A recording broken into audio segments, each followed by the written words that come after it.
안녕하세요. QBD GMP 이야기입니다. 이번에는 미니탭을 이용한 DOE 실험 설계법 따라하기 세 번째 강의로 부분 요인 설계를 설명해 보겠습니다.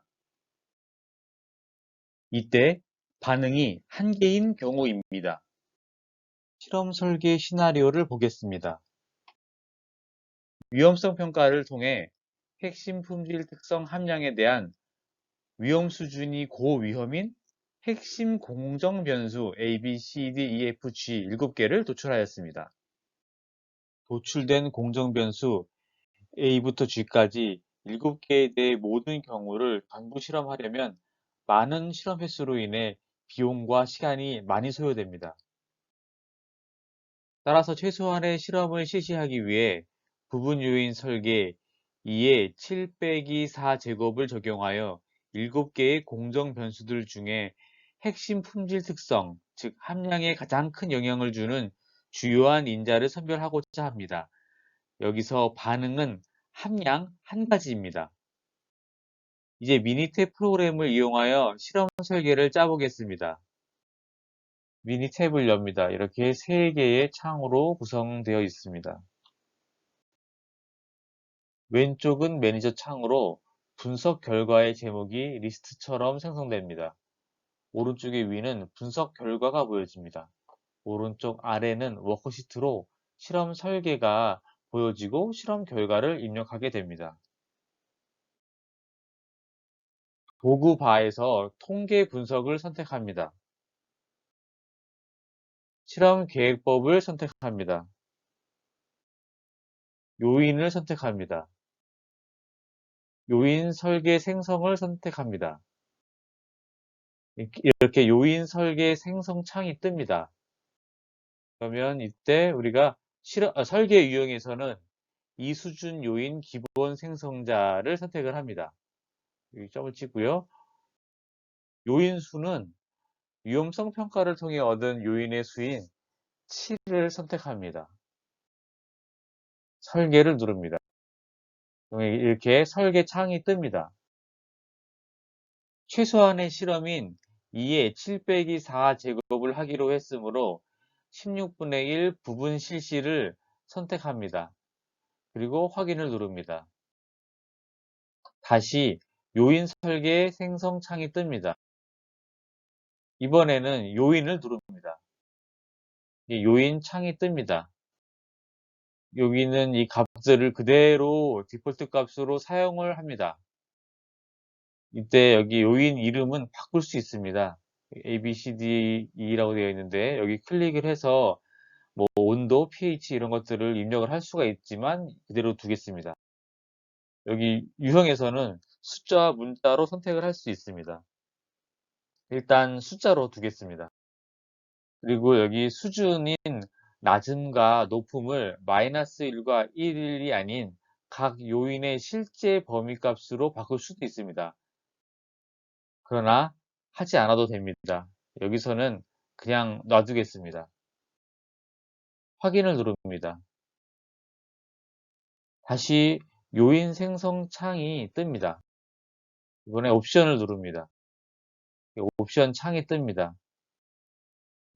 디폴트 값으로 선택되어 있는 것들이 있습니다. 그냥 그대로 디폴트 값을 따르겠습니다. 확인을 누릅니다. 다시 요인 생성 창이 뜹니다. 확인을 누릅니다. 이렇게 되면은 실험 설계가 생성되었습니다. 보시는 것처럼 런 수는 8입니다. 그러니까 총 8번 실험하도록 실험 계획이 된 것입니다. 이렇게 A, B, C, D, E, F, G 해서 그 인자 요인들이 써 있고 거기에 따른 조건들이 낮은 수준들이 -1, 1 이런 식으로 설계가 되었습니다. 여기서 A라는 요인을 보면 -1, 1, 1, 1 이런 식으로 나오죠. A를 온도라고 우리가 생각을 해보면 -1은 온도라는 공정 변수가 운전되는 낮은 값이고 1은 높은 값이라고 이해하시면 됩니다. 각 요인의 범위에서 양 극단 값을 이렇게 -1, 1로 설정하고 구해진 실험 설계대로 적용하여 공정을 돌립니다. 이때 각 요인의 범위는 사전 지식이 필요한 부분입니다. 이 범위가 적합하게 선정되어야 의미 있는 실험 설계 분석 결과를 얻을 수 있습니다. 신약의 경우에는 이 범위를 한 번에 맞추기 어려울 수 있습니다. 제네릭이나 시뮬러의 경우는 대조역의 것을 우선 따르면 되겠습니다. 반응값을 위해 반응 이름을 입력을 합니다. 함량이 여기서는 반응입니다. 실험 설계에 따른 생성물에 대한 함량 시험 결과를 매치시켜서 입력을 합니다. 이제 DOE 분석을 합니다. 도구바에서 통계 분석, 실험 계획법, 요인을 선택합니다. 요인 설계 분석을 선택합니다. 요인 설계 분석 창이 뜹니다. 왼쪽에 있는 C12 함량을 클릭하여 이 반응 창에 함량이 나오도록 합니다. 또는 왼쪽 아래에 있는 선택을 눌러서 할 수도 있습니다. 항을 누릅니다. 이렇게 항 창이 뜹니다.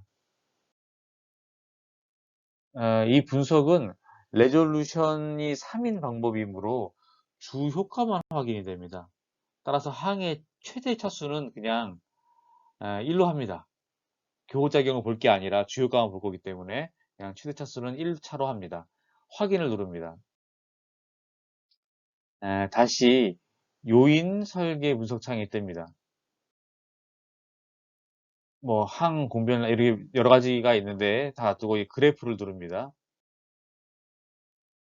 부분 요인 설계의 목적은 CQA에 영향을 주는 요인을 스크리닝 수준으로 찾는 것이므로 그래프 창에 그냥 디폴트 값으로 정해진 것을 그대로 사용하면 됩니다. 다른 자세한 것들을 볼 필요가 없고요. 효과도에서 파레토만 보면 무엇이 CQA에 영향을 주는 요인인지 스크리닝 수준으로 찾을 수 있습니다. 파레토는 주 효과 및 교호작용의 효과를 가장 큰 값부터 순서대로 정렬한 막대 그래프입니다. 확인을 누릅니다. 다시 요인 설계 분석 창이 뜹니다. 확인을 누릅니다. 왼쪽에 DOE 분석 결과가 제목으로 리스트되어 나옵니다. 분석 요인 설계로 진행되고 제목 요인 회귀 분석 함량대 ABC 점점점으로 나옵니다. 이제 결과를 보는데 모형 요약을 먼저 보겠습니다. 여기서는 R 제곱을 봅니다. 모형이 각 요인의 데이터를 잘 설명하는지를 판단하는 것입니다. 일반적으로 80에서 90% 이상은 되어야 합니다. R 제곱값이 100%니까 괜찮은 거죠. 그 다음에 분산 분석을 봅니다. 여기서는 우선 P값을 봅니다. 이 P값이 모형이나 각 요인이 유의한 값을 갖는지 보는 것입니다. 일반적으로 P값이 0.05보다 작으면 유의하다고 봅니다. 유의하다는 것은 관계에 영향성이 있다고 보는 것입니다. 우선 모형의 P값을 봅니다. 모형의 P값이 나와 있지가 않습니다. 오차의 자유도를 보니 0입니다. 이러면 평균 제곱 오차를 계산할 수가 없기 때문에 이로부터 도출되는 P값과 F값을 확인할 수가 없습니다. 이럴 경우에는 가장 유의하지 않은 인자부터 풀링을 하여 오차의 자유도를 늘려갑니다. 오차의 자유도가 4에서 6 정도가 되어야 유의합니다. 가장 유의하지 않은 인자는 파레토 차트에서 확인할 수 있습니다. 파레토 차트를 보면 E, B, D, C 순으로 유의하지 않은 걸 볼 수 있습니다. 파레토 차트에서 이 점선이 알파값 0.05에 해당되는 통계량이라고 말씀드렸었는데 이것보다 오른쪽에 있는 GAF는 유의하니까 그냥 이 값을 유의한 값으로 볼 수 있지 않을까?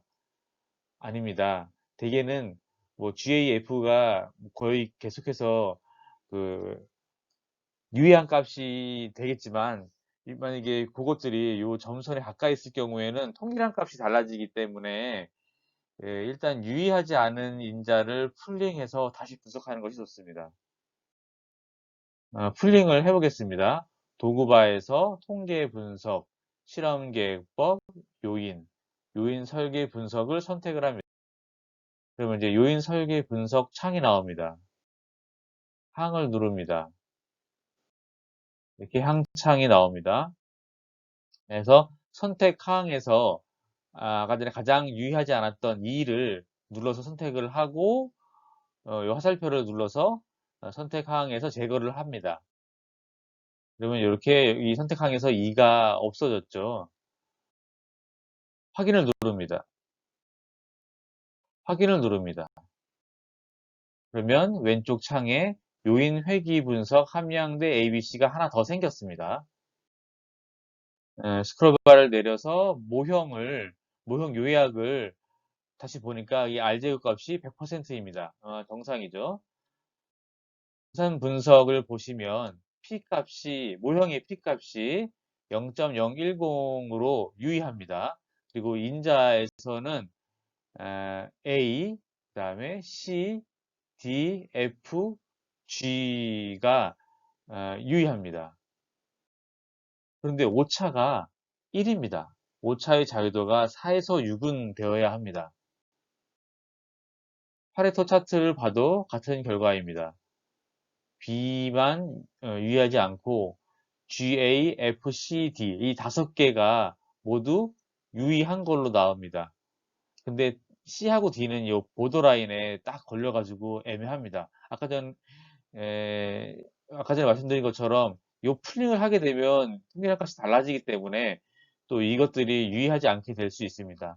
그리고 현재 이 5개의 유의한 인자는 좀 개수가 많습니다. 특성화나 최적화를 할 때 실험량이 너무 많아지게 됩니다. 예, 오차의 자유도가 아까의 그 1로 부족하기 때문에 그래서 일단 B를 풀링하는 것이 좋겠다고 판단됩니다. 다시 통계 분석에서 실험 계획법 요인 설계 분석을 누릅니다. 요인 설계 분석 창이 나오고 항을 누르 항창이 나오고 아까 전에 B 항을 눌러서 제거를 합니다. 확인을 누르 이 분석 결과가 또 이게 추가됐습니다. 또 새로 분석된 결과를 보면 모형 요약에서 R 직업이 99.78로 좋습니다. 그리고 분산 분석을 보시면 모형이 P값이 0.005로 0.05보다 작으니까 유의합니다.